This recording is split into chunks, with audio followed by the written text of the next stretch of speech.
It was several years ago. I was sitting in a church service, somewhat as you're really doing here this evening. And as I was sitting there, the pastor looked out and he saw me there, and he got an idea. He said, in front of all the congregation, "I see that Florence Littauer is here this morning. Why don't we have her come up and say a few words?" Now, those of you who know me know it's no problem for me to say a few words at any time, any place. The only problem is saying only a few words. Now, he called on me, and so I thought, all right, I'll go up there. And so I shot up an emergency prayer. Now, how many of you have used emergency prayers? Emergency prayers are, "Lord, I need to come up with a thing to say right now. Tomorrow will be too late." Now, as I thought that to myself, the pastor got an even better idea. He said, "In fact, why don't we have Florence do the children's sermon?" Now, I had never done a children's sermon. I'd really never felt called to children. But I could hardly stand there in that church aisle and say, "I'm sorry, I don't do children's sermons." So I had to shoot up another emergency prayer. "Lord, give me a children's sermon. Give it to me right now." Now, as I prayed that, the Lord gave me a verse. It's amazing how the Lord can give us a verse when we need it. But it's very difficult for the Lord, even the Lord himself, to pull a verse out of us that we never put in.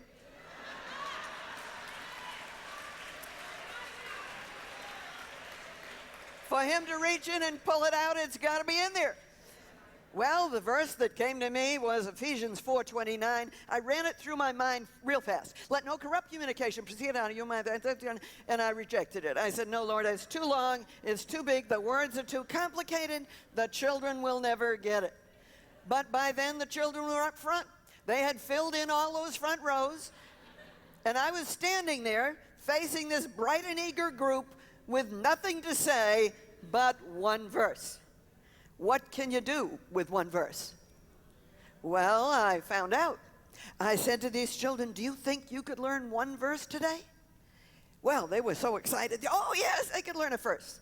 And I said, anytime we look at Scripture, we ask ourselves, what does it say? What does it mean? And how does that apply to me? Well, they were ready to go. And I said, here is the Scripture. "Let no corrupt communication proceed out of your mouth, but that which is good, good to the use of edifying, that it might minister grace unto the hearer." By the time I had finished that, their confidence level had dropped. They were sitting there looking at me just as though, who in the world could ever understand that? And I said, "I know it sounds difficult, but we're going to take it apart piece by piece, and we're going to find out what it means and what God is going to do with that verse to change our life." "Let no corrupt communication proceed out of your mouth." I said, "Now, do you all know what a mouth is?" Oh, yes, they knew a mouth. They were happy they knew something. They knew a mouth. I said, this verse is talking about what comes out of your mouth. That's what it's talking about. So we all know a mouth. Oh, yes, we all know a mouth. So, all right, now let's back up a little bit and see what it says. "Let no corrupt communication come out of your mouth." What is communication? Well, they called out, talking. And I said, that's right, excepting there's a difference between communicating and talking. You see, I could lock myself in a closet this afternoon, and I could talk all afternoon. And I could do that. But I said, would I be communicating? They said, no, I don't think so. I said, why not? They said, because nobody is listening. I said, is that the way it is at your house? Everybody's talking and nobody's listening? Oh, that's the way it is at our house. That's right, that's it. And I said, well, you see, to change talking into communicating, it has to come out of my mouth into your ear, out of your mouth into my ear. And as I listen to you and you listen to me, and we don't interrupt each other, and we don't cut each other off, then we begin to communicate. Well, they nodded. They got that. So then let's back up another word. It says, don't let any corrupt communication come out of your mouth. What would corrupt communication be? And one little boy calls out, he says, bad words. I said, that's right. Corrupt communication would be bad words. I said, now, what would be an example? I was sorry I asked that. They started giving me bad words. They had not had this much fun in church in many a year. I said, no, I don't want to hear any bad words. I just want to know what kinds of things are bad words. Well, insults, saying nasty things to your mother. I said, that is corrupt communication for sure. No nasty words to your mother. So we looked now and we backed up again. And I said, now it says, don't let any bad words come out of your mouth. Now, God would not have said, don't let these words come out if you did not have control over your words. Because, you see, he wouldn't put in something there that we can't do. And physically, you see, God made each one of us so that the words that come out of our mouth go through our brain first. They go through our brain, and then they come out our mouth. And because there's that fraction of a second between our brain saying it and our mouth saying it, we can always shut our mouth and not say it. Well, they thought about that, and I said, so you have to realize that because God put it in there, that I should not give permission to any bad words, any corrupt communication. I should not let it come out of my mouth. And it means I have control, and I have to make sure I don't allow it to come out. Well, they began to get with this, and they were nodding. Oh. And I said, now let's move on. We've backed up to the beginning. Let's now pick up. Let no corrupt communication proceed out of your mouth, but. Anytime there is a but in a sentence, it means now I'm going to give you the other side of it. And so it says, I'm not going to let any bad words come out, but only words that are, you say it for me, but only words that are good. Only words that are good. Because you see, if the words are good, I can let them out. It's that I should not let any bad words come out of my mouth, but I can let out good words, words that are good to the use of edifying. Do you know what edifying means? Well, one child said, building up. I said, that's right. Our words should not be bad, they should be good, and they should build that other person up. And I then began to share. I said, now, how many of you adults in the audience this morning, that when your husband comes home after a long day and says that everybody at work thinks I have a great sense of humor, and then you bark out and say, that's because I don't have to live with you. Corrupt communication. And the Bible says, let no corrupt communication proceed out of your mouth, but only that which is good, good to the use of edifying, building up. And as I said, building up, one child called out and said, and not knocking down. And I said, right, building up, not knocking down. Another child called out and said, like a pile of blocks. Well, you see, I never thought of this. Actually, I never thought of this whole message before.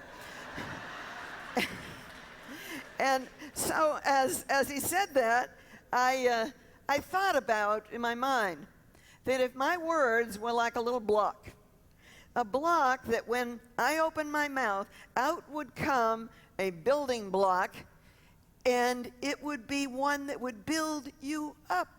It would make you feel good about yourself. And then tomorrow, maybe another little building block, and pretty soon we might have here an absolute pile of building blocks. And as I was using this as an idea, one little child called out and said, and we should not go around and knock other people's piles of blocks down. And I thought, oh, how easy it is for us when someone says, I had a wonderful day. Everybody likes me. The birds say, that's because they don't have to live with you. You see how many of us are going around knocking around other people's flowers on blocks? Well, they got that point. And then we moved on to the last part, which says that not only should I not let any bad words come out of my mouth, only words that are good, words that build up and don't knock down, but words that minister grace. I said, does anybody know what it means to minister grace? What does that mean? And a little girl jumped out in the aisle, and she just stood there proudly, and she said, grace is God's unmerited favor. And I thought, I have here almost an evangelist. And I said, that's right, that's wonderful, that's great. I said, now tell me really what that means. She said, I have no idea. She said, they didn't tell us in Sunday school what it meant. Well, who knows whether they did or not. But I said, well, that's right. It is God's unmerited favor. And what that means is that when my words come out of my mouth, they should not be bad, they should be good. They should build up, not knock down. Minister grace, do a favor, be like a gift. And as I said that, be like a gift, another little child stood up and said, she means our words should be like a little silver box with a bow on top. Now, when she said that, the audience went, oh, let me hear you do that. Oh, that's the same sound. And so I thought to myself, if this Sunday morning audience in a church similar to what you said you went to before you went with the brown suit to the hats, before, that this church was somewhat of a staid church. But when that girl said that she means our words should be like a gift, like a little silver box with a bow on top, and they all went, oh, like that. You see, the people liked it, and I said to myself, being a speaker, that's a good line. And I said, I'm going to write that down. So I have a little place in my brain where I put new lines that I come up with here and there, and I save them for someday when they'll be appropriate. So I put that little line up there, my word should be like a gift, like a little silver box with a bow on top. Shortly after that, I was asked to speak at a large church in Florida, and they had what they called a doctrinal dispute. Now, I don't know about your churches, but when I travel around, I find out that doctrinal split, doctrinal division is really, it's a church split because Lady A, and this was their cause, Lady A had always taught the Bible studies until Lady B joined the church. And when Lady B joined the church, she started a Bible study over here, and some of Lady A's people went over to Lady B's Bible study. And the church was splitting over the women's Bible studies. Now, I can tell none of you have ever had anything like that happen in your areas, but that's what happened there. And so they wanted me to come down there and heal the rifts of the church, and they gave me 45 minutes on Sunday evening in which to heal the church. Well, it was such an impossible task that I took it. I thought, this will be fun. If I could do this, then it'll come off fine. So I prayed about it. Lord, what am I supposed to do with this group? And the Lord said to me, how about that children's sermon that you did? And I thought, oh, the children's sermon. So I put that together, changed it around a little bit, made it fit this group that was splitting up here. And I went down there on that Sunday evening, and I gave a strong sermon on that we cannot allow foolish things to split God's church.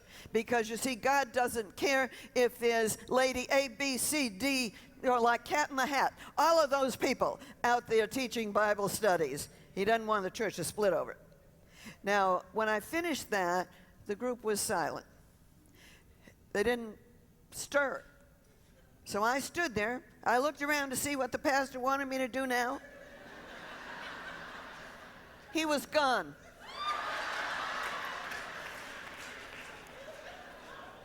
Somewhere during my sermon, he had decided that this was going pretty well. He could leave early. Gone. He was gone. Well, I went off the platform. The people sat there. Well, I got up and drifted off. Next night, I was speaking to the women of the church and doing a study with them on Monday evening. And I didn't know if anybody'd come or if they were going to be interested. Anyway, we had a good group, and this one lady came up to me, and she was carrying a little silver box in her hands. And she said, I listened to what you said last night, and today I was in a Christmas tree store, and I saw these little ornaments, little silver box with a bow on top. She said, I bought this for you. She said, here, you can have this. Take it home, hang it on your Christmas tree. And every time you see this, you'll be reminded that your words ought to be like a gift, a little silver box with a bow on top. Well, I thanked her for that. And then another lady came up, a very heavy-footed lady. And this lady came clunking up to me. And she said to me, she says, I listened to what you had to say last night. She says, I realized I have not said a nice word to my husband in years. Standing behind her is a teenage daughter, looking over her mother's shoulder at me, nodding for sure. That's for sure. Now, she said, last night after I listened to you, she says, I went home, I went out in the garage, I brought in a bunch of old Christmas boxes, and I put little bows on the top of each one of them, and I have placed one of these in every room in my house, so that no matter where I go, I'll see that little silver box with the bow on top, and I'll be reminded. My words are to be like a gift, like a little silver box with a bow on top. Now, I found out from that first time that if I could put good words into the visual of a silver box with a bow on top, that people could remember it better. We hear all the time, say nice things, be nice to your mother, say good things to your grandmother. And we hear all this. But if we could think of it as that every word that comes out of my mouth is a gift, a little silver box with a bow on top, then it would be something that would communicate effectively. So I began to work on this. I had to first review my own family and how I speak to them, because my husband and I agreed many years ago that we would not teach anything to other people that we had not worked through experientially in our own lives. If it didn't work for us, we're not going to tell you to do it. And so everything that we did, we pre-tested it at home. Am I true to this? Is this what I do? Has God given me this instruction, and have I followed it? And so we asked ourselves this: how are we doing on giving out silver boxes? Well, I thought first of my daughter Lauren. My daughter Lauren has always been the perfect child. She's done the one that from the time she was little used to sit on the couch next to me and look up admiringly and listen to every word I said. Now, you can't go wrong with a child like that. She had always said the right thing at the right time and had good manners. I somewhat scoffed at other mothers that had unruly children, that did not have perfect little lady children like mine, who sat there so dedicated and devoted to her mother. I held that opinion about myself for 4 years, until I had Marita. Now, I don't know about any of you that held some great illusion about your abilities until you had that second child. I had that second child, and that child was not like Lauren at all. If I told her to go to the left, she'd go right. If I said up, she'd go down. Whatever I told her, she'd go the other way. She went down one day to the florist shop near our house, and she bought me a geranium. And I thought, how did you get that geranium? She says, well, I took the money out of your wallet and went and bought you one. So I found out that Marita would steal from me and buy me presents with my money. Now, what I realized was that I praised Lauren for doing well, and I praised Marita for stealing. I would thank her for the presents. So what I realized is that I didn't care what you did as long as it made me feel good. And I had to stop and think about that. Here I was praising one correctly, praising one incorrectly. And so I had to change my pattern in there and begin to teach Marita that it was nice to give mother a present, but not if you stole the money. Now, this made me think, because you see, I'd never really stopped and gave that thought as to whether or not I was giving out praises at the right place, the right time, to the right people. So I began to think about that. Then I thought of my son. Now, my son never seemed to really like me. Now, I don't know if any of you, is there anybody here besides me had a child doesn't really care for you? Is there anybody here has a child doesn't like you? I'm the only one? Well, okay, sister, thank you. I liked at least two of us. Two of us.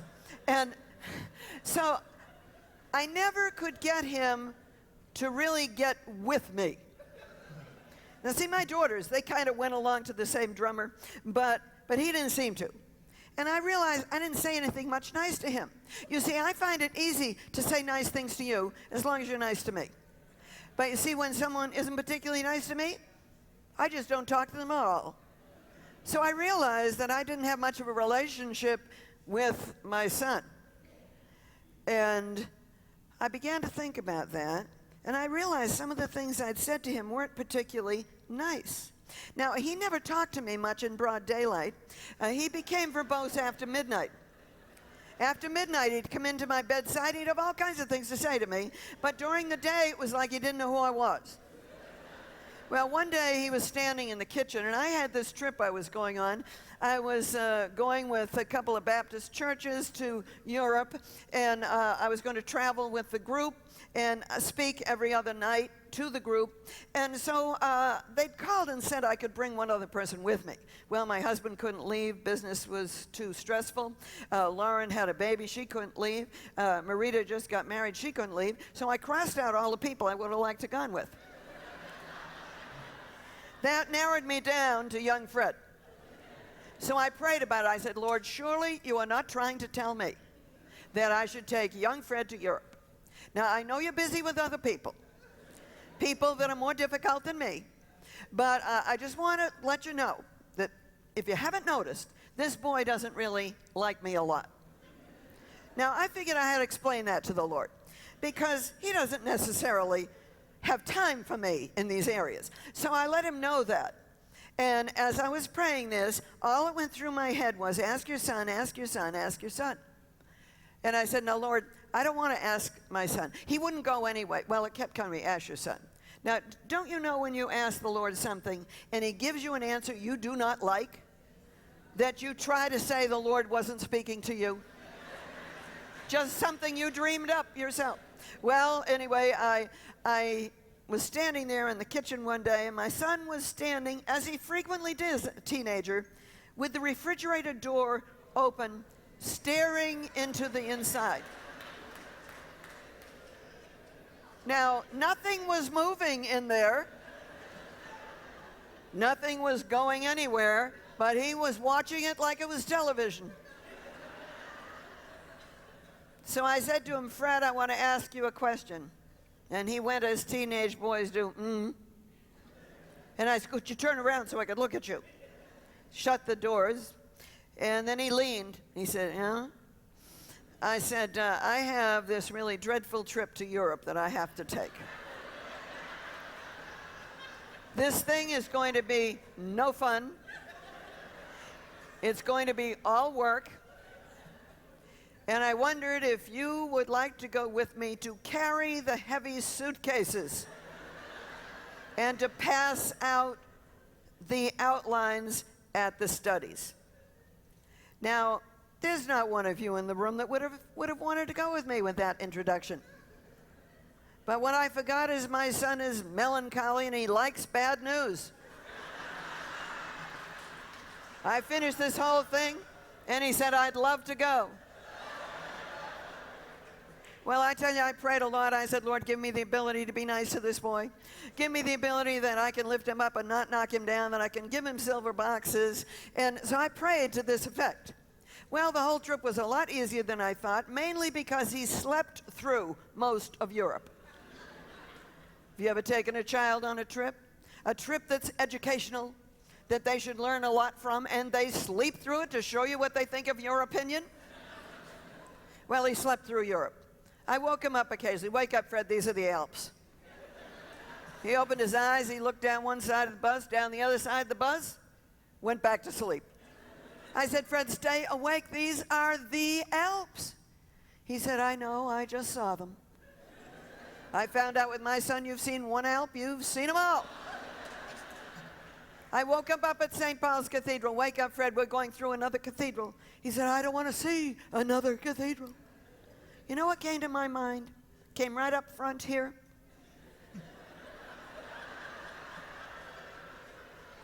I wanted to say and was about to say, I didn't ask you if you wanted to go through another cathedral. I just said, get out of this bus, march through the cathedral. Don't you know how much it cost me to bring you over here? And the more cathedrals that we march through, the cheaper it is per capita per cathedral for me.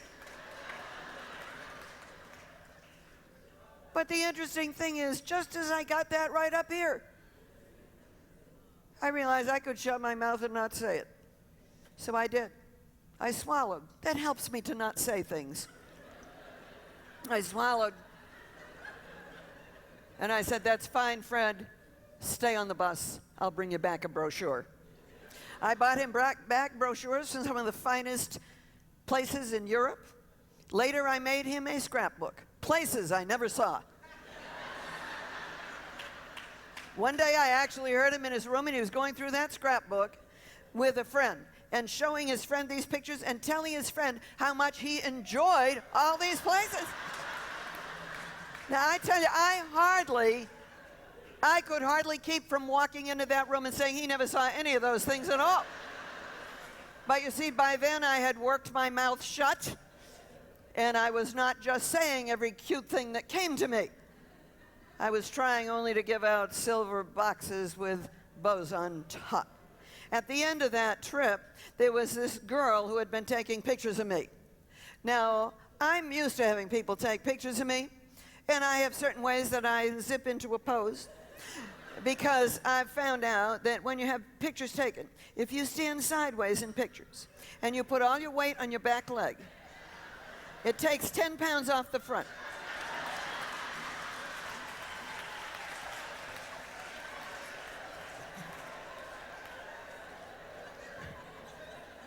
Now, if you stand there like this, and you lift your head over your shoulder like that, and smile, and stand here, you will always look better when the picture comes out than those little chubby ladies in flowered dresses who are standing next to you.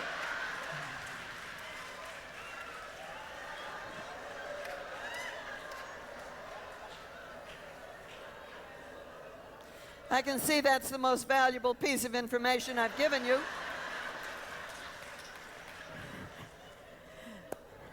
Well, this girl that took pictures of me, she did not give me time to stand in the right poses. In fact, she, several times, took pictures of me leaning over water coolers from the rear. Now, this girl had not endeared herself to me, and then she came to me this one day and she said to me, your son really loves you. Well, I was amazed. I said, well, thank goodness for that. I said, how do you know? She said, well, the other day you fell asleep on the bus. I said, me, no, I never fell asleep. She said, you did. You fell asleep on the bus. Your head was over against the window. Your mouth was hanging open. She said, you looked real strange.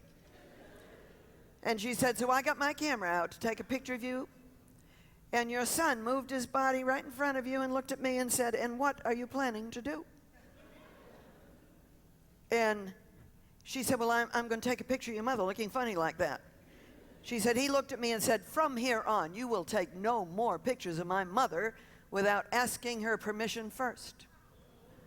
And then she said, your son really loves you. Well, this was the best news I'd had in a long time. And that last night, as we stood on the balcony of the Jerusalem Hilton, and we looked out over that city, and my son wasn't saying a word. And I realized if Lauren were here, we would be out running up and down every street and alley, every tower and castle and cathedral. We would be running around getting our last-minute look at everything. If Marita were here, we'd be standing here talking about all the funny people that were on this trip. And those of you that have been on those guided tours, you know that everybody but you is peculiar. But she wasn't with me either. Instead, I was with young Freddie. He didn't say a word. But I'd learned to just wait. So I waited and waited. After a while, he said, this has been the best trip we've ever been on. I said, really? Tell me about it. And he said, well, you haven't made me do anything I really didn't want to do. Now, you see, I would not have thought that was the most glorious thing I could have done. But for him, that the best thing was that I didn't make him go anywhere, do anything, climb anything that he didn't want to do. That changed our relationship, which to this day is different. And then I realized that I could pull back and relax. I didn't have to be constantly telling him what to do. And I'm grateful today that we have this kind of a relationship, as he has 2 little children, and I'm so glad I can go there and I can sit with them and love those little children, and that I can have a great relationship with my son. Are there some people in your life? Are there some people in your life that you need to change your relationship with? Is it your son? Is it your daughter? Is it your husband? Is it your friend? Is it somebody at church? Who is it that you have not been giving silver boxes to, that you need to change and you need to establish a new relationship? Well, I did that, and my life began to change, and I thought back to my father. My father had been born in England, loved the English language, and he constantly was teaching us little tongue twisters.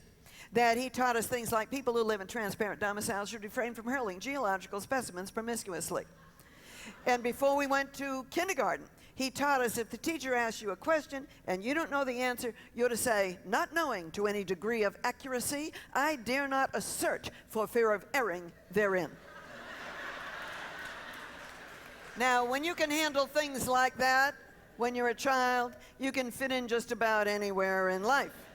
Now, my father was 20 years older than my mother. And I always thought of him almost as a grandfather because he was so much older. In my senior year in college, I came home for Christmas vacation. And I was standing in the store, because we lived in 3 rooms behind the store. I was standing in the store, and as I was standing there, my father said, come in the other room, Florence, I want to show you something. So I went in through that little kitchen with the gurgling bottle of kerosene and into the little den where my mother taught violin lessons. And there was the piano there. Aunt Sadie was the church organist and taught us piano lessons. My mother played the violin and the cello, and she taught us those lessons. I was never very good. In fact, when I picked up the violin to play it, people all laughed. I became the Jack Benny of the young set. And I found out that I really didn't have any musical talent. But my whole family did. And we had this little tiny den, and on Sunday evenings, I would play hymns on the piano. And I played hymns like the Old Rugged Cross. I mean, that kind of hymn. They had to have strong beats and no trills in there for me to do it. And so I would play, my mother would play the violin, my brother Ron would play the trumpet. Many of you know my brother Ron Chapman right here in town. And he would play the trumpet. My brother Jim would lead the singing. And we would have old-fashioned hymn sings every Sunday night in that little den behind the store. Now that day, my senior year in college, my father walked in ahead of me. He reached behind the piano, and he pulled out a little old cigar box. I had no idea there was anything hidden behind there. And I looked at it. I said, what is that? He said, open it. I opened it, and inside it was full of newspaper clippings. And I said, what are those? He said, read one. I picked it up and read it, and at the bottom was my father's name, Walter Chapman. I said, did you write these? He said, yes, I did. I said, why didn't you tell me you could write? Here I was majoring in English and speech, and my father had a box of published clippings. I said, why didn't you tell me you had these? He said, well, your mother told me that because I didn't have much education, I shouldn't try to write. He said, I knew that inside of me I had an ability to write.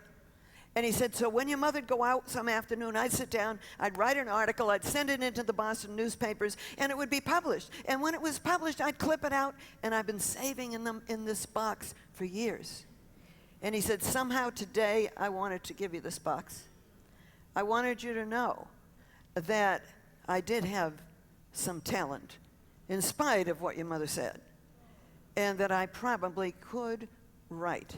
Well, I took the box, looked it over, and then he said, we'll put it back and hide it here. It's just between you and me. And so he took the box and he put it back behind the piano.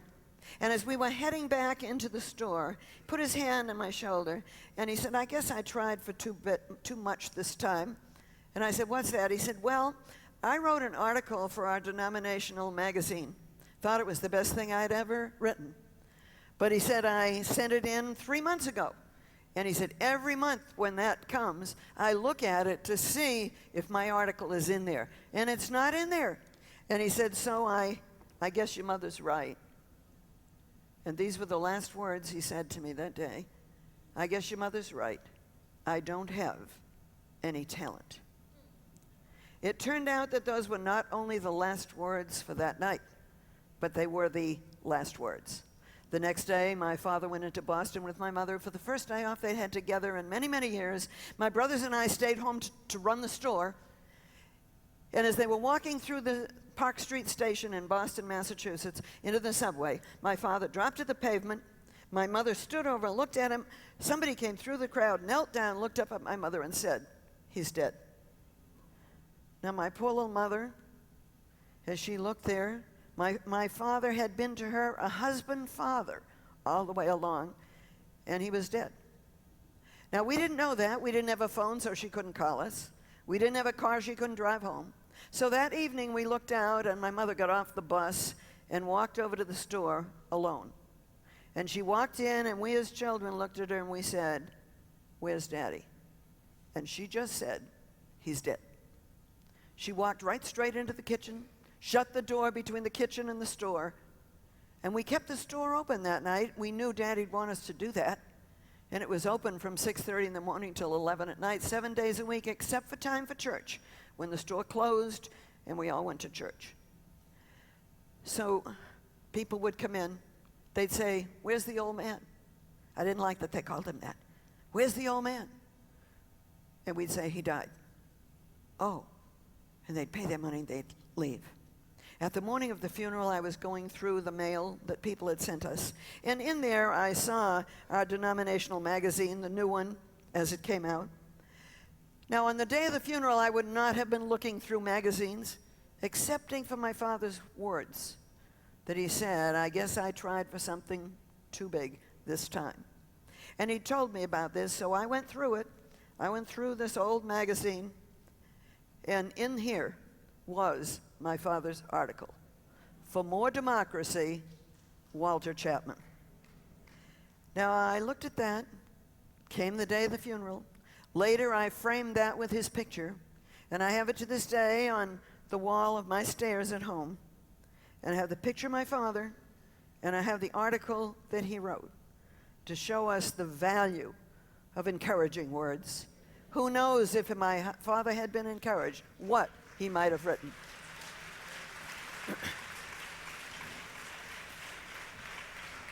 Oliver Wendell Holmes once said, many of us die with the music still in us. My father died with the music still in him.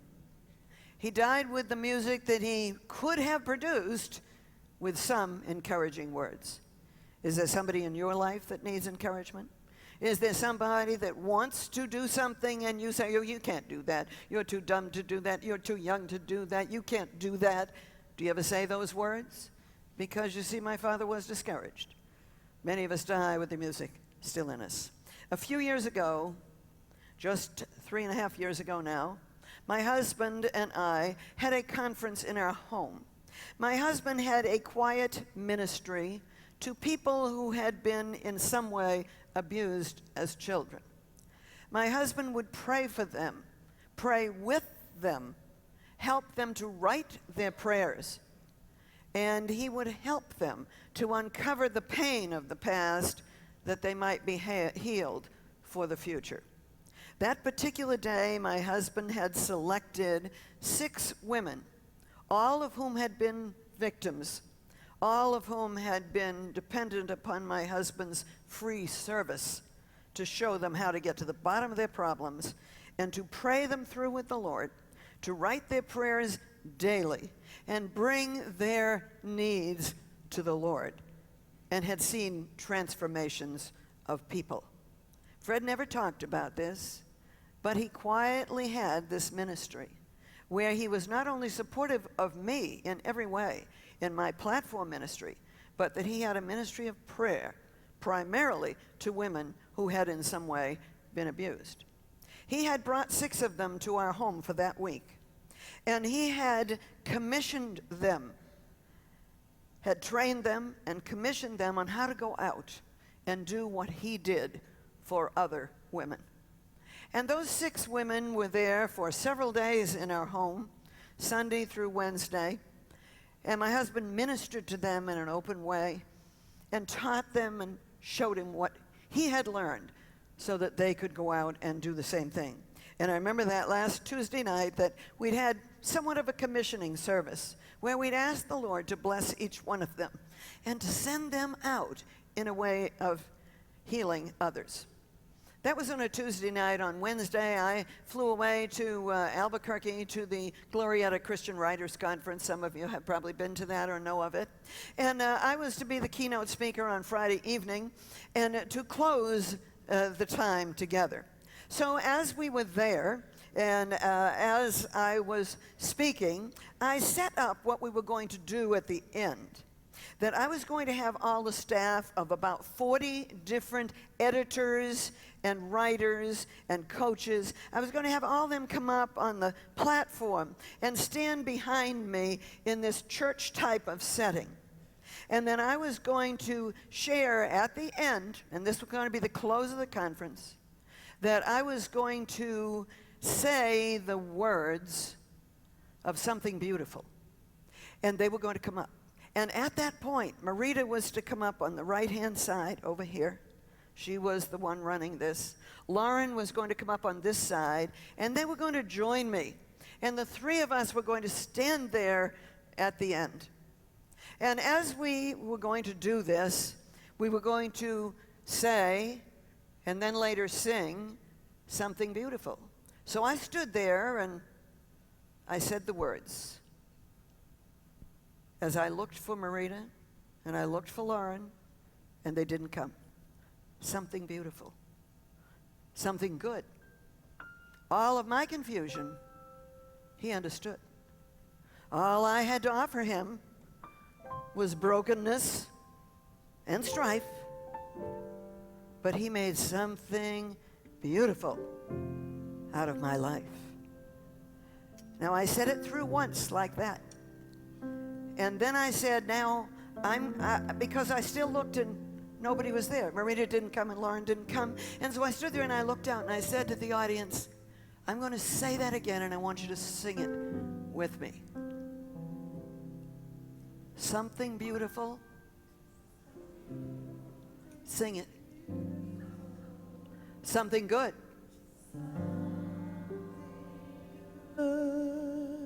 All my confusion. All my confusion. He understood. He understood. All I had to offer All him I had to offer him was brokenness and strife. But he made something beautiful out of my life. Out of my life. And I finished. And they didn't come.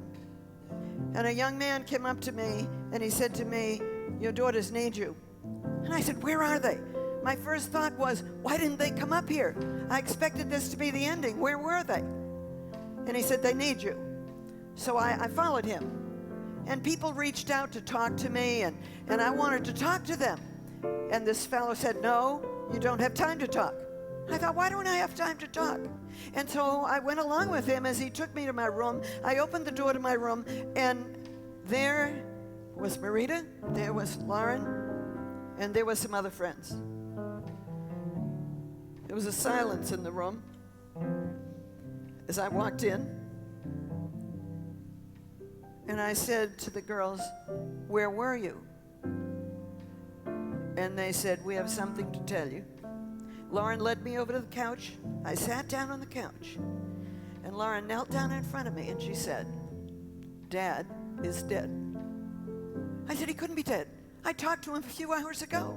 I just talked to him. He said to me, this is the best time of our entire life. That's what he said to me. And he just commissioned those 6 women to take over his ministry. And I said, he couldn't be dead. And I think all of us have that first denial. This could be true. And then they said, it's true. He's dead. Well, I had to accept that. I had to go home the next morning on the plane. Had to get there. Had to go back and begin to make plans. Lauren, being super in charge of everything in life, took over. And I sat there dumbfounded, not believing this could happen. At the funeral, my brother, who was a minister, was a chaplain in the Air Force. And he gave such a beautiful message. And my young grandson, Brian, who was 16, he'd asked, could I give Papa a eulogy? I didn't know what he'd do, but he and Papa had a special relationship. And so I said, yes, you could do a eulogy. So Brian and my daughter Lauren, his mother, they worked out this lovely eulogy that he was going to give. And so at the funeral, Brian stood up, this 16-year-old boy, and he looked at all of us, and then he looked at his mother, who'd made him write all this down. He took the paper it was written on, he crushed it all up in his hands, and he threw it at his mother's feet, as if to say, I'm going to say it my way. And then he told what a relationship he had with Papa and how he was going to miss him. And he said, I want to tell you what it's like. He said, my Papa and my Grammy, and I was like right there, right in front of him, close. He said they used to go on the airplane a lot for their speaking. And he said they would fly away, and they had so many miles on American Airlines that they could fly first class. And he said, I want you all to picture today that Papa is on the American Airlines. He's sitting right in the front row. He's been upgraded, and he's in 1B. And when my Grammy goes to join him, and then he looked at me and said, not too soon, of course. But when she goes to join him, she's going to be there next to him in 1A. I'll never forget that eulogy, as I could picture that. And my brother picked up after that, and he said at the end of Hamlet, Laertes looks at Hamlet, who has died, and he says, good night, sweet prince. May all the flights of angels wing thee to thy rest. For Fred, his rest has started. And for me, a loneliness that I never could have imagined. But gratefully, Fred and I, after 50 years together, we had made our peace with each other. We had gotten rid of any of the animosity we might have had at any time for any reason. We had made an agreement that if we said an unkind word to each other, that the other one could say, was that a silver box? And then we'd have to stop and say, no, I'm sorry. And so we had established a relationship in our last 10 or 15 years that was so beautiful that while I grieve in my heart and miss a great companion, I have no guilt because I didn't say an unkind word that day.